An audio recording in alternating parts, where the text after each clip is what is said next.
भारत में पशु वध को लेकर कानून एक जैसा नहीं है। हर राज्य ने अपनी सामाजिक, धार्मिक और सांस्कृतिक मान्यताओं के आधार पर अलग अलग नियम बनाए हैं। यही वजह है कि देश के कुछ राज्यों में गाय के वध पर पूरी तरह प्रतिबंध है, जबकि कुछ जगहों पर भैंसों के वध की अनुमति दी जाती है।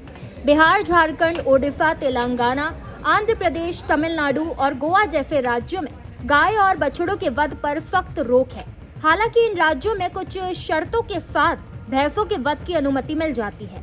इसके पीछे मुख्य कारण ये माना जाता है कि कई राज्यों में भैंस को डेयरी और मांस उद्योग से जोड़कर देखा जाता है, जबकि गाय धार्मिक आस्था से जुड़ी हुई है।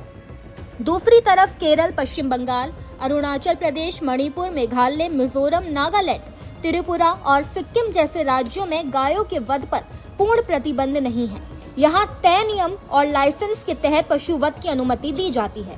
हालांकि इन राज्यों में भी जानवरों को केवल लाइसेंस प्राप्त बूचड़ खानों में ही काटा जा सकता है।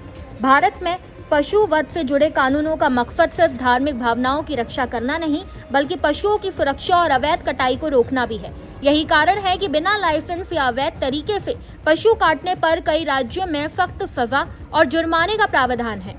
अब बात ऊंट की, जिसे राजस्थान में खास सुरक्षा मिली हुई है। राजस्थान सरकार ने ऊंट को राज्य पशु घोषित किया था। इसके पीछे सबसे बड़ी वजह थी ऊंटों की तेजी से घटती आबादी। कभी राजस्थान की पहचान माने जाने वाले ऊंटों की संख्या लगातार कम होती जा रही थी।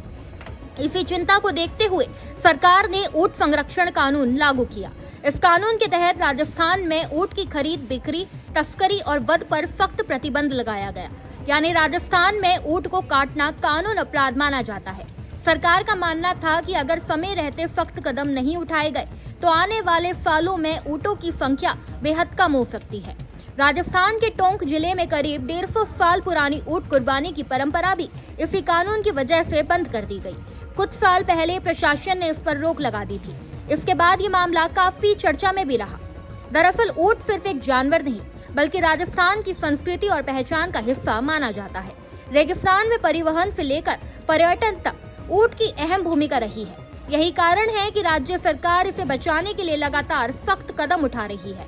कुल मिलाकर भारत में पशु वध कानून राज्यों के हिसाब से अलग अलग है। कहीं गाय को विशेष संरक्षण मिला है, तो कहीं ऊंट को राज्य पशु बनाकर सुरक्षा दी गई है। लेकिन एक बात हर जगह समान है, और वो है पशु वध के लिए लाइसेंस और कानूनी प्रक्रिया का पालन करना। इस खबर में बस इतना ही। ऐसी ही तमाम खबरों को जानने के लिए देखते रहिए भारत एक्सप्रेस डिजिटल।